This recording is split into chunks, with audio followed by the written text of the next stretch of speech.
And the word craving is very, very important. You know, I hear people today say, well, I came to AA and I craved a drink for 4 years. No, in the context of the big book, that's the wrong use of the word craving.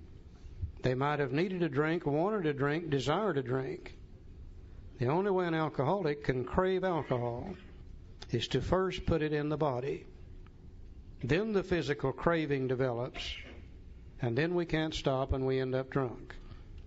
So in the recovery section of the book, when you see the word craving, it's always referring to the body, never to the mind. We'll use the word obsession for the mind.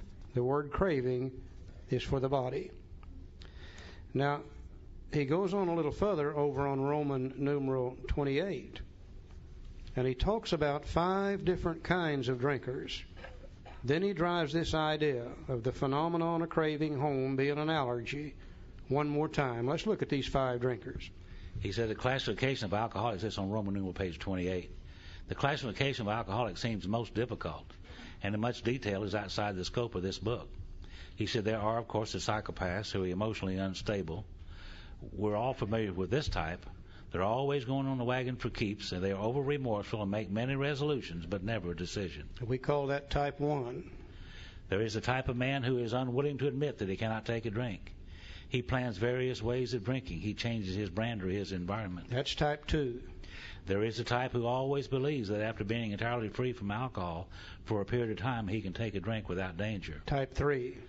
There is a manic-depressive type who is perhaps the least understood by his friends and about whom a whole chapter could be written. That's type 4. I always thought I was the next one, type 5. So then there are types entirely normal in every respect, except in the effect alcohol has upon them. They are often able, intelligent, friendly people. God, I like that. Wasn't that great? Any more type 5s in the room tonight? Yeah, a whole bunch of you. Now he makes his point one more time. All these and many others have one symptom in common. They cannot start drinking without developing the phenomenon of craving. This phenomenon, as we have suggested, may be the manifestation of an allergy which differentiates these people and sets them apart as a distinct entity. It has never been, by any treatment which we are familiar, permanently eradicated. The only relief we have to suggest is entire abstinence. Now, I think what he said is this, that if all we alcoholics in this room tonight should take a drink, God forbid that happen, but if we did, we would not all react just exactly the same. In just a little bit, one of us would be crying in our beer, oh, boo-hoo-hoo-hoo, the world's not treating me right. In just a little bit, one of them will be up here on this stage hooping and hollering and dancing and cutting up and having a hell of a good time. In just a little bit, there'll be 2 over in that corner getting in a fight just sure as anything.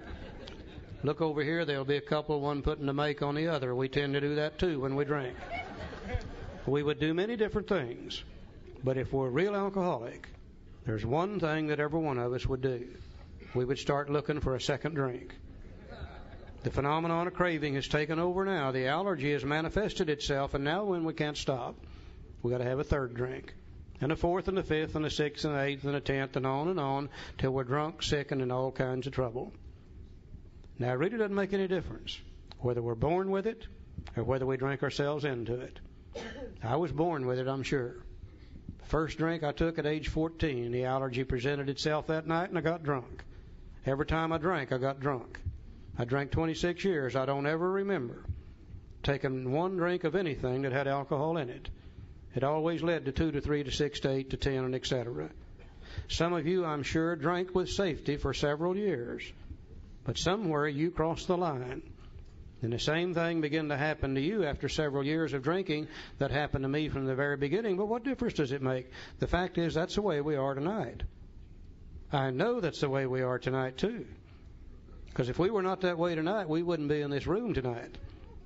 If you and I could drink without getting drunk, where would we be? We'd be out there drinking without getting drunk. But you see, we can't do that. That's what we've got in common in the fellowship of Alcoholics Anonymous, is we can't drink without getting drunk. Now, back in the 1930s, this was the doctor's opinion. In the 1930s, they knew very little about metabolism. Today, they know lots about metabolism. Today they know that if you put anything in your system, such as a piece of bread or a piece of beefsteak, that the mind and body recognizes what that is. Certain organs of the body begin to produce some things called enzymes. They attack that food and begin to break it down and separate it into usable and non-usable items. What the body can use, such as the proteins, the amino acids, the vitamins, the body will retain. What it can't use, it will dissipate through the urinary and intestinal tract. They call that metabolism. Today, they have proven that the doctor's opinion is no longer just an opinion. It's actual truth. Now, we're going to look at a little picture here for just a minute. And I want to stress that this is not AA information. AA won't get involved into why we're allergic because that might bring controversy. But this information presented to us a few years ago by members of the medical profession is so interesting and has such depth and meaning for people like us, I think we would be remiss if we didn't look at it. So let's look at it for just a moment. In the center of that picture, there's 9 people there that drink safely. They are at ease with alcohol. They take a drink or two, the mind and body senses it, the enzyme production starts, and the enzymes attacks the alcohol, breaks it down into acetaldehyde, then to diacetic acid, then to acetone. In the final stages, it becomes a simple carbohydrate made up of water, sugar, and carbon dioxide. The water will be dissipated through the urinary intestinal tract. The sugar is calories, energy. Empty calories. None of the amino acids, none of the vitamins, but a form of energy. The body will burn them, store the excess to be as fat to be used at a later date. The carbon dioxide will be dissipated through the lungs. In the normal social drinker, this takes place at the rate of approximately 1 ounce per hour. Now, I know it'll vary with different people, but the average is 1 ounce per hour. And if they don't drink more than 1 ounce per hour, they can't get drunk. Their body metabolizes it and burns it up and gets rid of it at that rate. Very seldom do you see a social drinker drinking more than 1 ounce per hour. If you're with one of them and they're drinking more than 1 ounce per hour, you better get out of the way, because they're going to puke on you after a while.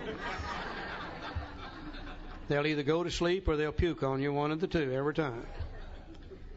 The left-hand side is the one who does not drink safely, or is at dis-ease with alcohol. And if you want to use the word disease, that's all it means. Something that separates you from the norm. We alcoholics put it in our body, the same thing happens. The enzymes attack the alcohol, break it down to acetaldehyde, then to diacetic acid, then to acetone.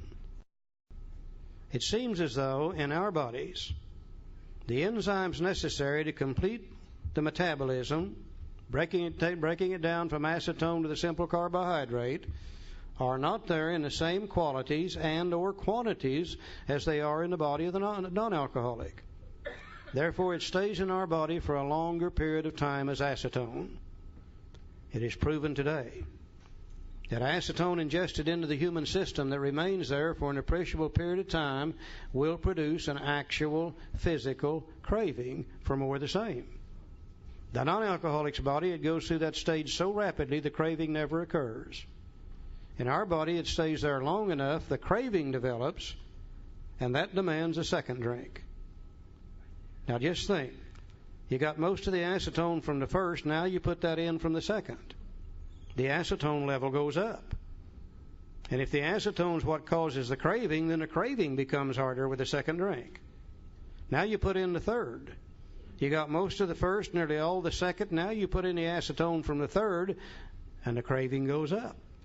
And that demands a fourth. You got most of the first, nearly all the second, that from the third. Now you put in the acetone from the fourth, and as the acetone level increases, the craving becomes harder. At midnight, we're laying out in the parking lot. They run over us and broken our leg, and they come running up to us and say, "Can we help you?" And we say, "My God, yes, give me another drink." You see, we're craving it harder at midnight after 30 drinks than we were at 6 in the evening after 2 drinks. That explains to me why I never got enough. Hell, I drank 26 years. I never did get all the alcohol I wanted. I got a hell of a lot more than I needed, more than I could stand, but I never got all I wanted.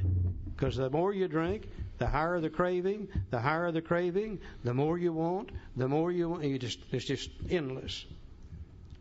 Now, if this never got any worse, we could probably learn to live with this situation. But we know not only do we have an illness, we have a progressive illness that always gets worse and never better. Today we know that as we drink, the more we drink, the longer we drink, the more tissue we destroy. Alcohol is a destroyer of human tissue. And the more tissue we destroy, it seems as though that it acts upon two organs of the body first, which are the liver and the pancreas. Now today we know that the organs of the body that produce the enzymes necessary to metabolize alcohol are the liver and the pancreas. And as we drink and as we damage them, the enzyme production becomes less and less. The craving becomes harder and harder, with the resultant drinking becoming worse and worse. We know also that the body begins to shut down on the production of everything as we get older. Now, I wish that were not true, but believe me, it is. I'm experiencing lots of that. If I should take a drink today after 20-some-odd years of sobriety, I wouldn't start where I left off 20-some-odd years ago. The craving would be harder, the drinking would be harder, and the resultant trouble would be harder due to the aging factor. So not only do we have a physical illness, we have a progressive physical illness due to two factors: damage to the body and also due to the aging factor. Now that I see that, I can accept the fact that I can no longer successfully drink alcohol. Until I could see this, I knew there had to be a way I could drink without getting drunk. And I damn near killed me trying to find it. But now that I can see this, I can accept the fact that I can no longer safely drink alcohol. Now, if that's all that was wrong with me, and if that's all that was wrong with you, we would pass the hat, get up and go home, and never have to go to another AA meeting. But you see, that's just half of my problem. The other half is right up here in my head. If I never took the first drink, this allergy couldn't hurt me. I have a friend who is allergic to, of all things, fish. Every time he eats fish, his throat swells up. He almost chokes to death. But that's not his problem. The fact that he's allergic to fish is beside the point, because if he don't eat fish, that can't happen to him. But he got something up here in his head that isn't right when it comes to fish. The switch doesn't close, or a light bulb doesn't come on, or something. He's 3 French fries short of a Happy Meal. Yeah. From time to time, his mind tells him that it's okay to eat fish.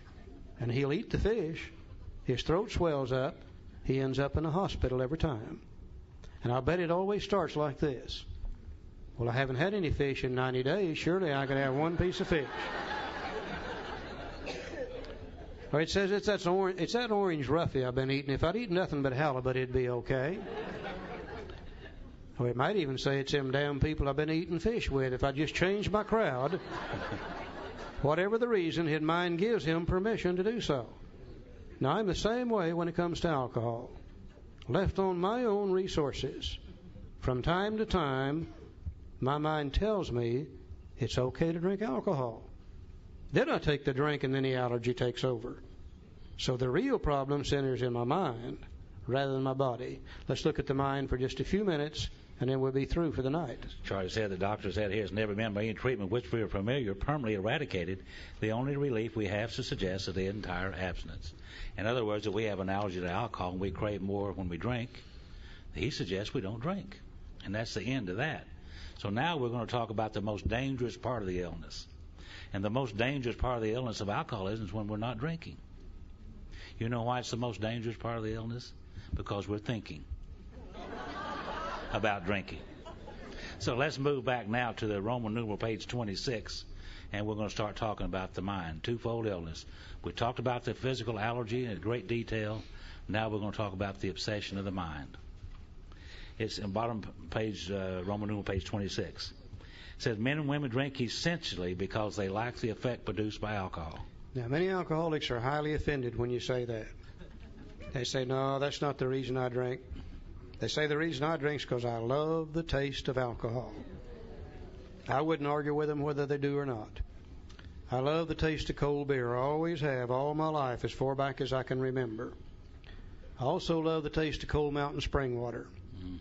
I never did sit down and drink a case of Cold Mountain spring water.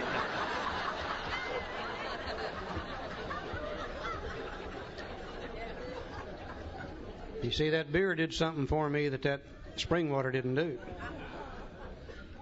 All my life as a kid growing up, I was on the outside of the crowd looking in. Always wanted to be a part of and knew I could not be. Always knew that whatever I said, whatever I did, it would be the wrong thing. People would laugh and I would be embarrassed. You ladies, I couldn't even get around you. If I got around you, I would just absolutely, completely tongue-tied you. Scared me to death. One night somebody gave me a drink of moonshine whiskey, and all those fears disappeared. And I was allowed to ask a girl to dance with me for the first time in my life. I was allowed to take her home from the dance for the first time in my life. We got in the back seat of a 36 Chevrolet, and I was allowed to do some things I'd been wanting to do for a long, long time. I loved what alcohol did to me, for me, not to me, but for me. Now, if it gave me a slightly tipsy, out of control, beginnings of a nauseous feeling, I wouldn't love that. But you see, it gives me that great, exciting, in-control feeling and allows me to function in a manner I'd never been able to function before. Men and women drink essentially because they like the effect produced by alcohol. I think that we can all pretty well identify with that effect in the beginning. I certainly had that same effect, drank it for the same reasons. But we know that alcoholism is a progressive illness, too. It gets worse over time. And after a while, I began to do some of those things that Charlie talked about. And I began to drink more and more and more. And I began to wake up some mornings with a little guilt, shame, and remorse as a result of things that I was doing while drinking. And that brought on more drinking, and I had to drink to get rid of those feelings, so another effect by which I drank. And as the years and time went by and the trouble that I had in my life went by, in the end, I drank for the sickest effect of all, which is total oblivion. And there's only one thing wrong with oblivion, though, isn't there? You wake up.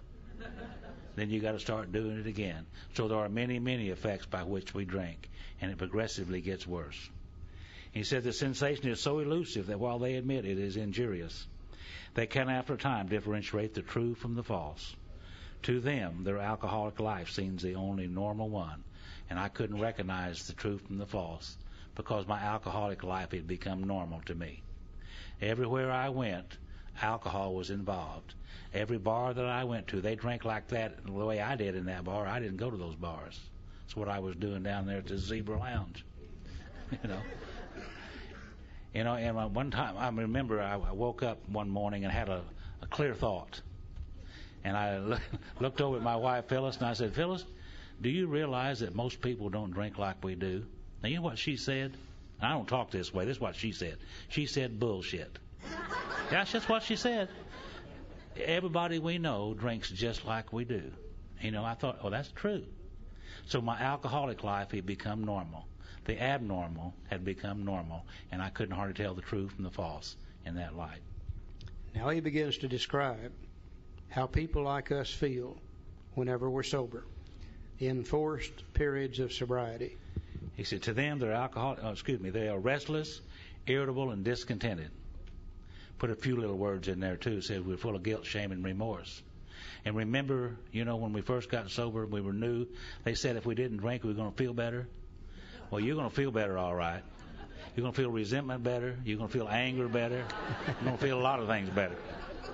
Running around, feeling lousy as hell, wanting to feel better, knowing only one way to feel better. We begin to think about what 1 or 2 drinks will do for us. We don't think about what 20 drinks will do, or 30. We think about what 1 or 2 will do for us. So unless they can again experience a sense and ease of comfort, which comes at once by taking a few drinks which they see others taking with impunity. And impunity simply means that those people are drinking and seemingly they don't have any problems. And after they have succumbed to the desire again, as so many do, after we finally give it in and taken a couple of drinks, and then the phenomenal craving develops, they pass through the well-known stages of a spree, emerging remorseful with a firm resolution not to drink again. And how many times have I done that? How many times have you done that? Come off of one of those big drunks and long extended period drunks and promise them and yourself and anybody that will listen, I'll never do it again. I'm through. I promise you, I'm through. And those of you who've made those promises, you know that we were sincere and we meant that. He said this is repeated over and over and over and over. And unless this person can experience an entire psychic change, there's very little hope for his recovery. So he quit talking about the body now. He's talking about the psychic change, the mind. Later on in our book, the psychic change is going to be described as a spiritual experience, a spiritual awakening, a personality change. All 4 words meaning the same thing. A psychic change. There's very little hope for its recovery. So the change is going to have to become here in the mind. Let's look at this picture up here again for just a moment. Over here on this side, we could see that because of the allergy, we can no longer safely drink alcohol. But as we said before, that's not going to bother us if we don't take the first drink. So apparently the problem is going to be over on this side. The real problem centers in the mind, telling us we can drink, rather than in the body that ensures that we can't drink. Well, the doctor told us then, and they tell us today, there's nothing that can be done for that. So the only possible means of recovery would be to find a way to live where our mind don't tell us it's okay to drink. And we're dealing here with our emotions. We're dealing here with the way we think. We're dealing here with the way that we feel whenever we're sober. We are very, very complex human beings. Not only are we complex physically, but we also are complex mentally too. And all people experience emotions. All people experience from time to time anger, resentment, fear, worry, depression, excitement, elation, guilt, remorse. These are all emotions that all human beings have. Now, somewhere back in our lifetime, as we begin to experience those emotions as we grow up, we start seeking a solution to them. And like me, when I was that kid growing up, I was just an emotional basket case. Couldn't hardly function in normal society. Always scared to death, always worried, always angry, always doing things that I shouldn't do and feeling the guilt and the remorse associated with that. Now, I used to think only we alcoholics did that. But I found out today that that's normal. As kids grow up, everybody experiences these kind of feelings. And they start looking for an answer, and many people find it in many different ways. Some people find that when they don't feel good emotionally, that they can go out here and start working. And the excess work seems to make them feel better. Some people find that when they're emotionally fouled up, they can eat certain foods, and that seems to make them feel better. Some people find that when they're emotionally disturbed, that if they can just get really involved deeper and deeper into sexuality, that makes them feel better. And some people find that there's establishments like this building that if you're emotionally disturbed, you can do a little gambling, and that makes you feel better. Now, it doesn't make any difference what you find that makes you feel better. When you find a solution to that emotional problem, your mind has a memory bank. It immediately records the solution. And the reason it does that is the next time you have that emotional problem, you don't have to go looking for a solution. Your mind feeds it back to you. Well, a little gambling made me feel better. Or that food made me feel better, or that work made me feel better, whatever. Now, that's called mental addiction. And everybody has that. You know, we become mentally addicted to certain types of automobiles. We become mentally addicted to our hairdressers. We become mentally addicted to certain dishwater products that we use. Dish soap, we've got a problem, we find the answer, the mind records it, feeds it back to us the next time we have the problem.